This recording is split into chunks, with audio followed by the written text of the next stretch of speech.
매일 성경과 함께하는 오늘의 큐티 시간입니다.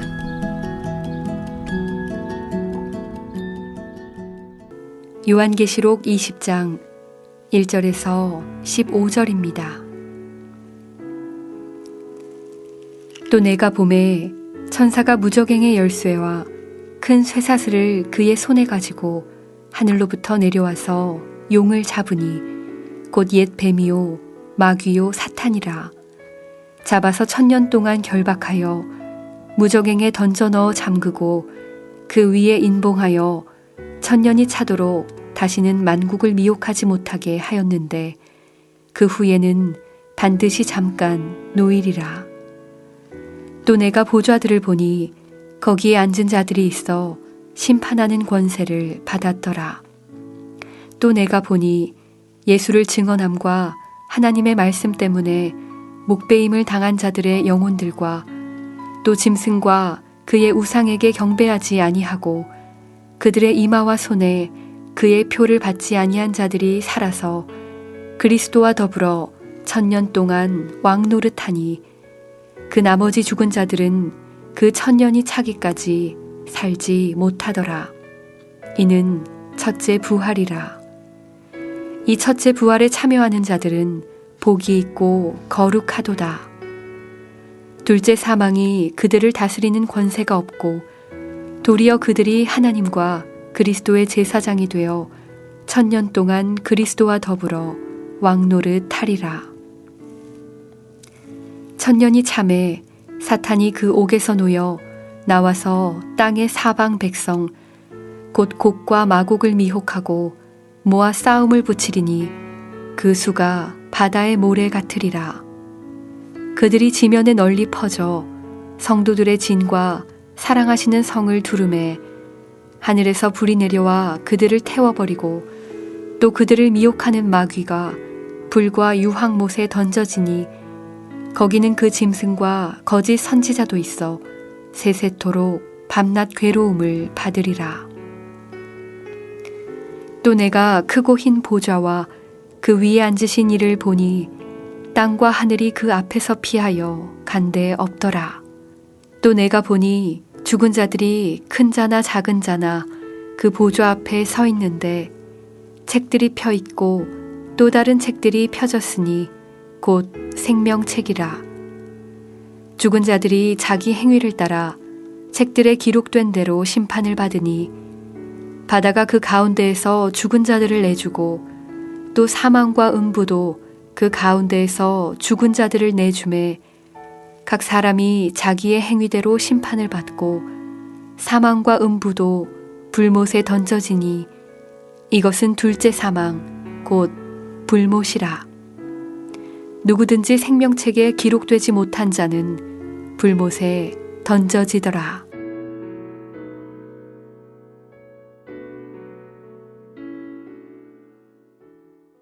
오늘 묵상할 본문은 계시록 20장 1절부터 15절의 내용입니다. 우선 1절부터 10절은 악의 본질이며 우두머리인 용을 향한 심판이 기록되어 있습니다.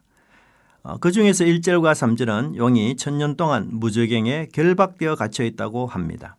그리고 4절부터 6절에서는 교회가 1000년 동안 왕노릇한다고 설명합니다. 7절부터 10절은 용이 다시 잠시 풀려나와 교회와 전쟁하려 하지만 패하여 불못에 던져지는 내용으로 구성되어 있습니다. 이 본문은 기독교 역사상 가장 오랫동안 논쟁한 것으로서 천년 통치라는 주제를 다루고 있습니다. 천년이라는 단어는 20장에서만 나오는데요. 6번이나 언급됩니다. 천년이라는 주제는 전천년설, 재림전 천년이라는 뜻입니다. 그리고 후천년설, 재림 후 천년, 그리고 무천년설, 예수님의 초림으로 천년이 시작되고 재림으로 천년이 막을 내린다는 뜻입니다. 여기서 저는 무천년설의 입장에서 설명하도록 하겠습니다. 우선 1절부터 3절의 내용을 우리는 문자적으로 볼 수 없습니다. 용이라는 짐승은 존재하지 않으며 사탄을 상징하는 영적인 존재입니다. 그러기에 쇠사슬로 결박하거나 무저갱에 가둘 수는 없습니다. 이것을 문자적으로 이해한다면 환상적인 애니메이션이 될 뿐입니다. 그러므로 1절부터 3절은 사단이 철저하게 패배하여 무력화된 것을 상징적으로 묘사하고 있습니다. 그 결과로 3절처럼 만국을 미혹하지 못하게 된 것입니다. 요한은 2절과 3절에서 천사가 5단계를 걸쳐서 사단을 임봉했음을 설명합니다. 잡다라는 말은 무력으로 통제한다는 뜻입니다. 결박하다, 던지다, 큰 쇠사슬로 잠그다. 이 결박이 완전히 이루어졌다는 것이고요. 임봉하다, 사탄에 대한 통제가 완벽하게 이루어졌음을 말하고 있습니다. 그렇다면 언제 이렇게 사탄이 철저하게 패배했을까요? 사단의 가장 강력한 무기인 죽음이 무용지물로 된 때, 즉 예수님의 부활과 성춘의 때를 말하고 있습니다. 누가복음 10장 17절에서 70인이 전도하는 데에 귀신들도 주의 이름으로 항복한다라고 보고할 때 예수님은 이렇게 말씀하십니다. 예수께서 이르시되 사단이 하늘로부터 번개같이 떨어지는 것을 내가 보았노라. 또한 계시록 12장 9절에서는 예수님이 성천하신 일과 연결하여 전쟁에서 패하여 하늘에 있을 곳을 얻지 못한 큰 용이 땅으로 내어 쫓겼다라고 설명하고 있습니다. 하지만 계시록 중간중간에서 사단이 왕성하게 활동하고 있고 성도들과 싸워서 이겨 피를 흘리게 하고 땅의 왕들을 미혹하여 군대를 모으는 등의 강력한 일들을 여전히 행하고 있음을 보았습니다. 여기서 우리는 하나님 나라의 이중성을 기억해야 합니다. 하나님 나라가 예수님의 초림으로 이미 왔지만 아직 완성되지 않았습니다. 그래서 이미 온 하나님 나라의 관점에서 본다면 사단은 결박당하여 무저갱에 갇혔다라고 설명할 수 있지만 아직 완성되지 않는 하나님 나라의 관점에서 본다면 사단은 지금도 우는 사자처럼 삼킬 자를 두루 찾아다니는 존재임을 알 수 있습니다. 4절에서 사단의 결박은 순교자와 끝까지 믿음을 지킨 성도들이 승리했음을 말해줍니다.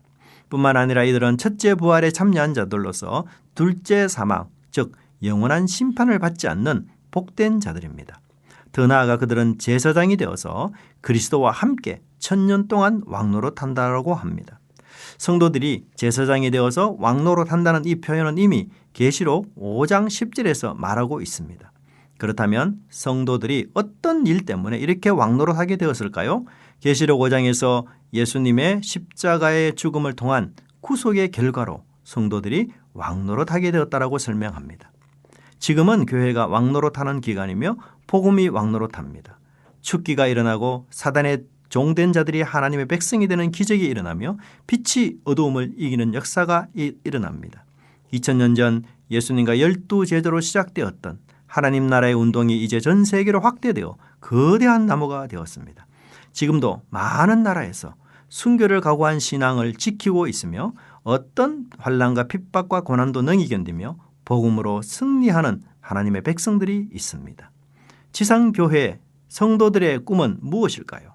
가장 소망해야 할 것은 무엇입니까? 바로 사탄으로부터 승리하는 것입니다. 그 예수님의 승리를 이어가는 것입니다. 충성된 정인으로 십자가에서 죽으심으로 확보한 왕적 지위를 제자들인 우리가 이어가는 것입니다. 이 승리의 행진 대열에서 이탈하지 않도록 합시다. 가장 값진 승리를 세상의 죄악에 미혹되어서 싼 값으로 파는 일이 없도록 합시다. 영혼을 버리고 순간과 잠시를 선택하는 어리석은 일이 없도록 합시다. 첫 부활에 참여하여 영원한 심판을 받지 않게 된 이 위대한 복을 세상의 물질과 쾌락과 바꾸지 않도록 합시다. 바울처럼 그리스도 예수를 아는 가장 고상한 지식 때문에 모든 것을 잃고 배설물로 여기는 은혜가 있기를 바랍니다. 7절부터 10절은 사단이 옥에서 잠시 놓여놔서 전쟁을 하기 위해 온 세상을 미혹하여 성도들을 무너뜨리려고 새 예루살렘 도시를 애워싸지만 하늘로부터 심판의 불이 임하여 그들을 태워버립니다. 에스겔서 39장 6절에는 내가 또 불을 마곡과 및 섬에 평안히 거주하는 자에게 내리리니 내가 여호와인 줄을 그들이 알리라 라고 말씀하고 있습니다. 이처럼 하늘에서 내려오는 불은 하나님의 대적과 원수들에게 내리는 심판입니다. 예수님의 신부인 교회는 사망의 권세를 이겼습니다. 또한 하나님의 보호 속에서 절대적으로 견고하고 안전한 공동체입니다. 결국 만국을 미혹하던 마귀와 그의 부하들인 짐승과 거짓 선지자는 불과 유황의 못에 던져져 영원한 고통 속에 지내게 될 것입니다. 12절부터 15절은 사탄이나 짐승을 추종했던 자들에 대한 최후 심판을 설명하고 있습니다. 11절에서는 온 세상의 재판관으로서 심판의 사역을 하시는 예수님이 계십니다. 그리고 땅과 하늘이 없다라고 하는데 이것은 6장 14절과 16장 20절에서 심판과 관련하여 사용되었습니다. 그러므로 이 표현은 악한 세상의 제도와 시스템의 등 완전한 멸망을 의미합니다. 12절에서 죽은 자들은 세상과 사탄을 추종한 악한 사람들을 말합니다. 성도들은 첫째 부활에 참여한 자들이기에 더 이상 죽은 자들이 아닙니다. 죽은 자들이 악한 자들임을 13절에서 설명하는데요. 그것은 바다와 사망과 음부가 바로 그것입니다. 그들은 죽어서 악인들의 영역에 있다가 심판을 받기 위하여 부활하여 이제 자기 행위를 따라 책들에 기록된 대로 심판을 받게 됩니다. 또한 사망과 음부도 영원한 심판을 상징하는 불못에 던져짐으로써 영원한 사망에 처하는 둘째 죽음을 맞이하게 됩니다. 여기서 요한은 악인들은 행위를 따라 심판을 받으나 하나님의 백성은 생명책에 기록된 자라는 하나님의 선택을 강조하고 있습니다. 옳습니다. 우리도 역시 도덕적으로 윤리적으로 완벽하지 못합니다. 하지만 하나님의 은혜와 사랑 때문에 여기까지 올 수 있었습니다.